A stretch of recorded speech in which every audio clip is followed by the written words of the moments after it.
Ford just did the unthinkable, shutting down production lines across the United States. Factories idled, thousands of jobs suddenly at risk. And when reporters asked Donald Trump about it, his response, it left the entire country talking. This isn't just a corporate shakeup, it's a seismic moment in America's auto industry. What's really going on? Why now? And what does Trump know that we don't? Buckle up, we're diving in. In a move that has stunned the entire U.S. auto industry, Ford Motor Company has just shut down several of its major production facilities across the country. That's right. Factories are going silent. Assembly lines have ground to a halt, and thousands of workers are being sent home with no clear answers. This isn't just a hiccup. It's a massive tremor shaking the very foundation of American manufacturing. But what really has people talking is former President Donald Trump's fiery and unapologetic response. His reaction wasn't just a soundbite. It was a thunderclap heard across the political landscape. This is no longer just about cars. It's about jobs, power, global competition, and the very soul of America's industrial future. So what has happened? Why is Ford pulling the plug now? And what does Trump's response reveal about the deeper economic and political battle being waged right now in America? Ford's decision to shut down production facilities across the United States is nothing short of historic. The company cited a mix of market pressures, inventory management, and EV transition challenges as primary reasons for the closures. But behind those sterile corporate buzzwords lies a far more chaotic reality. Ford has been struggling to balance its legacy internal combustion engine business with a massive and risky pivot toward electric vehicles. And while Wall Street and regulators are pushing for rapid electrification, the market simply isn't keeping pace. Consumers are hesitant. EV sales growth has slowed, and inflation has made big-ticket purchases like new vehicles less attractive. In response, Ford has begun quietly halting production at plants in Michigan, Kentucky, and Illinois, areas that rely heavily on these facilities for employment and economic stability. For the thousands of workers affected, there's growing confusion, fear, and anger. Many were given minimal notice, and Ford has offered little clarity on when, or even if, operations will resume. The fallout could ripple across the entire supply chain, impacting parts manufacturers, logistics providers, dealerships, and the broader economy. Donald Trump didn't waste a second jumping into the fray. Speaking at a PAC campaign event in Ohio, he seized on Ford's shutdown as proof that his warnings about the globalist agenda and the push toward EVs were being ignored at America's peril. In his own words, he said, "Ford is shutting down because they bet on the wrong horse. I told them not to move everything to China. I told them, don't rely on this EV madness." Now, look what's happening. The crowd erupted in applause, and the political message was crystal clear.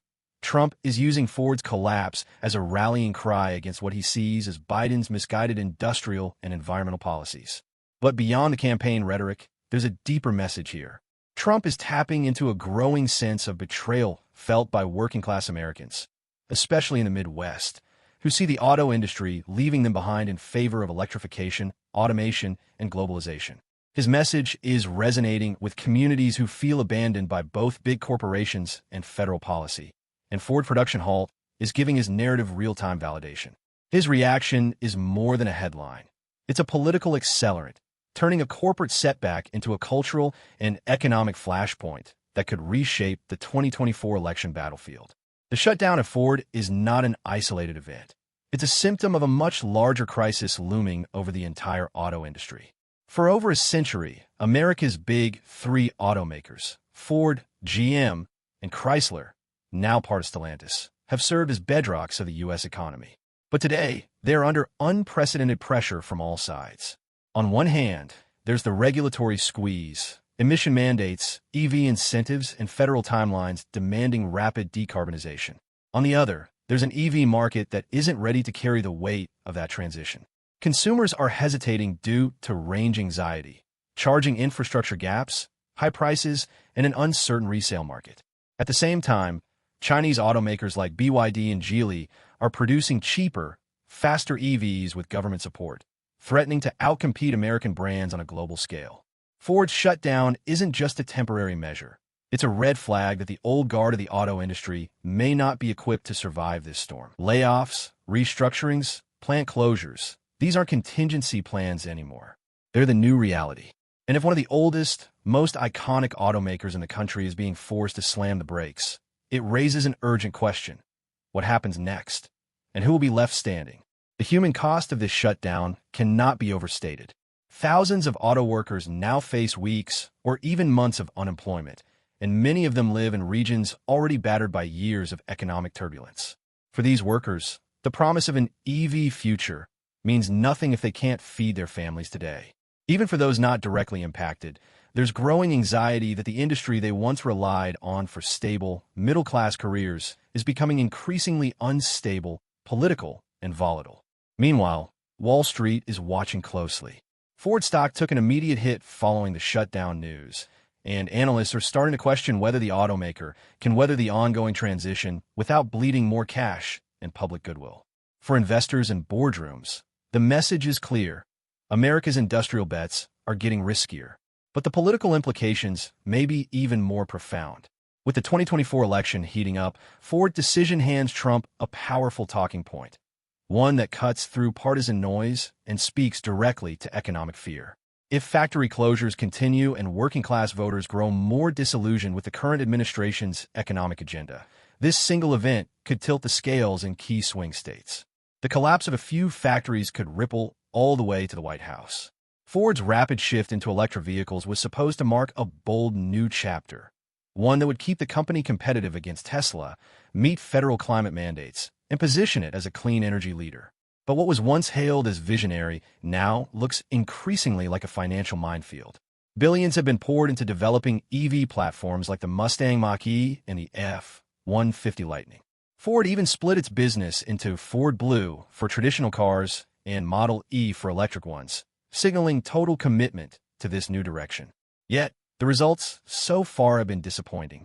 Production delays, battery sourcing issues, charging network limitations, and lukewarm consumer demand have combined to drag down the very EV program meant to save the company. Losses in the EV division reportedly exceeded $4.5 billion last year alone and continue to mount. Now, with inventories stacking up and customers hesitant to make the switch, Ford's gamble is starting to look less like innovation and more like overreach. The company is finding itself squeezed between an old market it's neglecting and a new one it's failing to capture. While Ford and other U.S. automakers struggle to recalibrate, China is seizing the moment.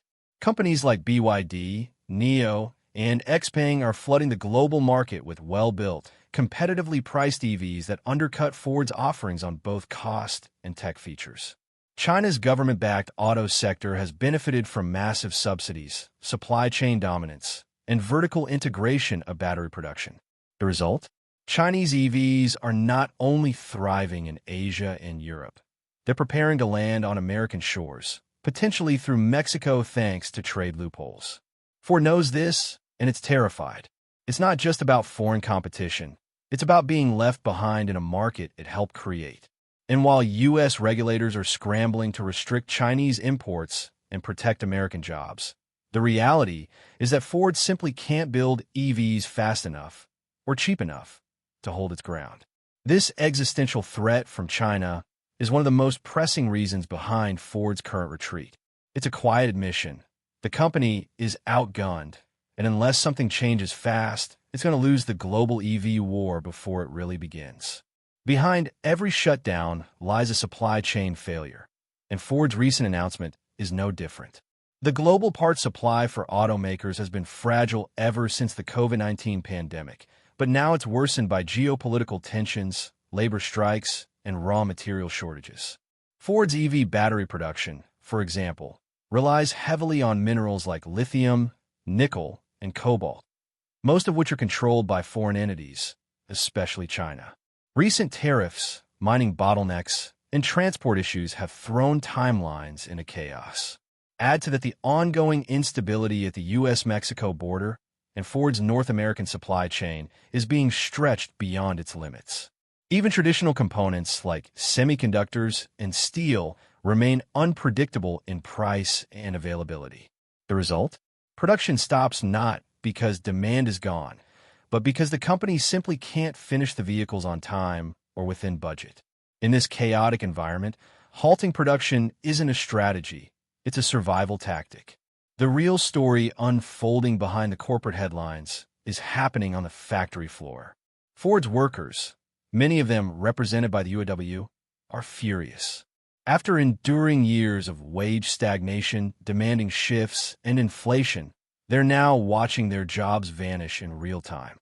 The recent UAW strikes in 2023 gave workers a taste of what collective action could do, and they won significant raises and benefits.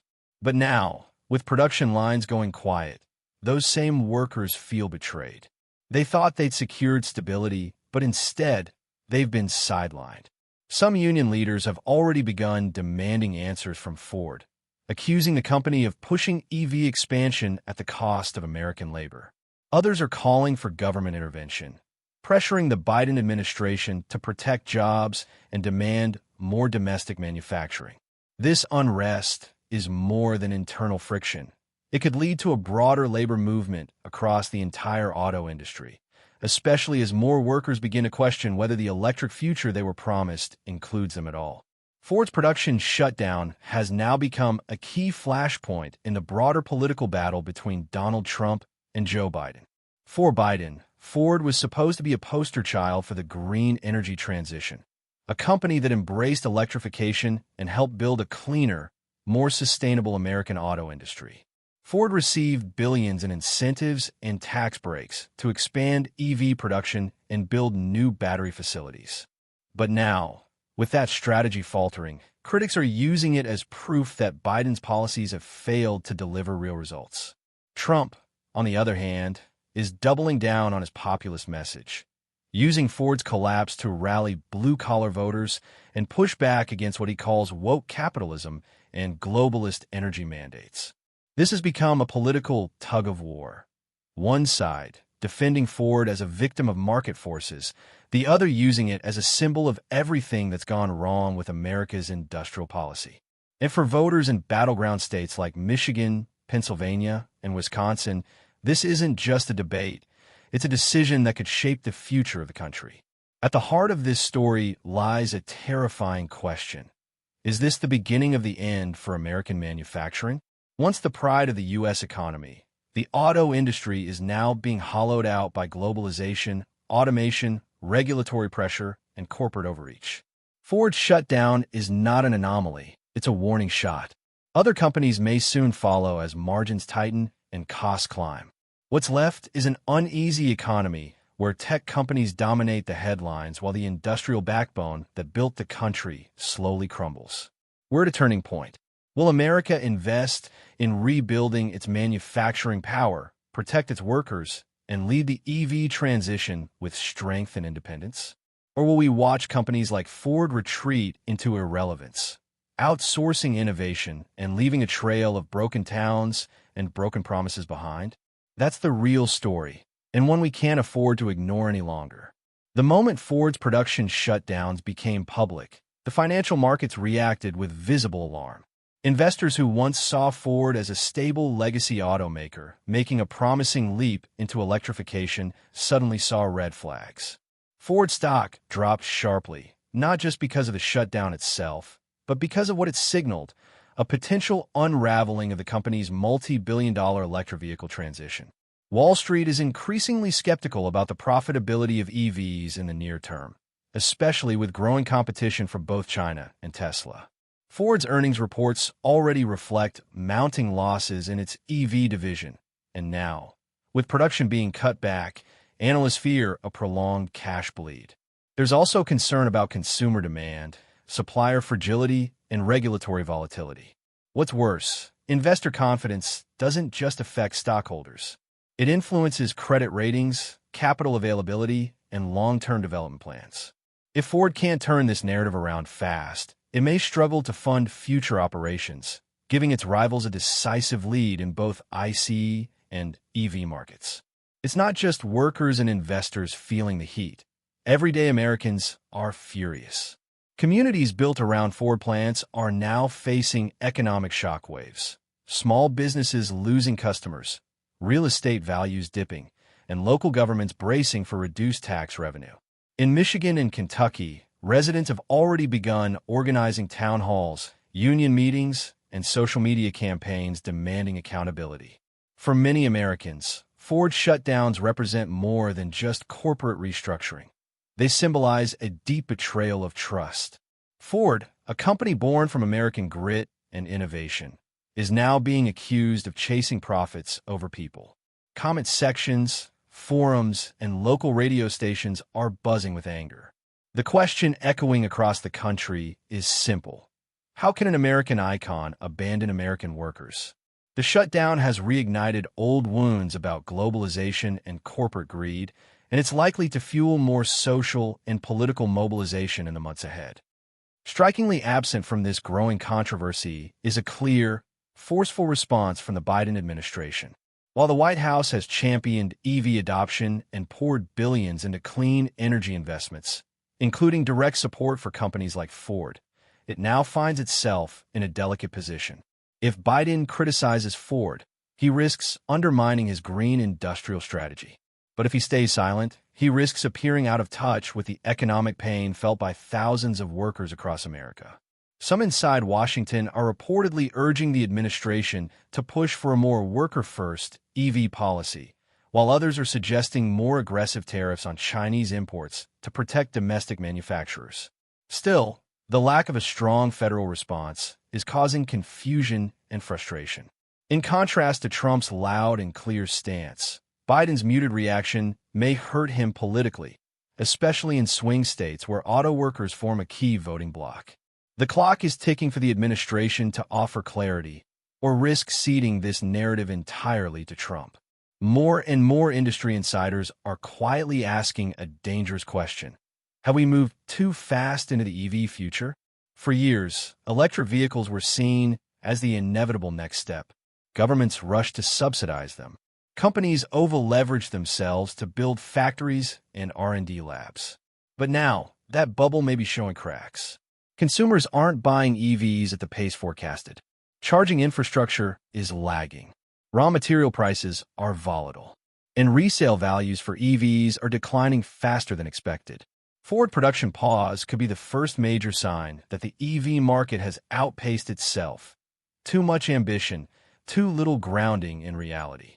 Even Tesla has slowed hiring and reduced prices to maintain market share. If this slowdown spreads, we could see a domino effect across the industry. It's not that EVs are going away, but the pace and structure of the transition may have to be completely rethought. Ford's stumble could be a sign that the entire auto sector is heading for a painful recalibration. There's a chilling historical echo in all of this. In 2009, General Motors filed for bankruptcy protection after years of mounting losses, poor strategic bets, and a catastrophic market downturn. Ford avoided bankruptcy back then, but just barely. Now, with major operational cuts, EV losses, and global uncertainty, some analysts are wondering aloud. Could Ford be heading down a similar path? The company insists it is in better financial shape today, but the fundamentals are under pressure. Ford's balance sheet is increasingly tied to its EV division, one that's currently losing money. Its gas-powered lineup still accounts for the bulk of sales, but that market is shrinking under regulatory and consumer shifts. If EVs don't deliver fast enough and ICE vehicles continue declining, Ford could find itself squeezed from both sides. Add to that rising interest rates, consumer fatigue, and geopolitical instability, and the scenario starts to resemble the storm that took down GM. While bankruptcy isn't likely today, the specter of financial collapse is no longer unthinkable, and the public is watching very closely. Beyond the economics, beyond the politics, there's a deeper emotional story here, a cultural one. Ford has long been more than just a car company. It's a symbol of American ingenuity, independence, and mobility. From the Model T to the F-150, Ford vehicles have been woven into the fabric of the American dream. So when Ford shutters plants and displaces workers, it sends a powerful signal. That dream is now in jeopardy. Younger generations are already disillusioned by stagnant wages, student debt, and housing unaffordability. Add to that the image of one of America's industrial titans falling into disarray, and it reinforces a growing belief that the system is broken. Ford's production shutdown isn't just an economic event. It's a psychological one. It tells millions of Americans that stability is temporary, loyalty is unrewarded, and the institutions we once trusted may no longer have our backs. That's the deepest wound, and perhaps the hardest to heal. Ford production shutdown in the U.S. hasn't just made headlines domestically. It's reverberated across the globe.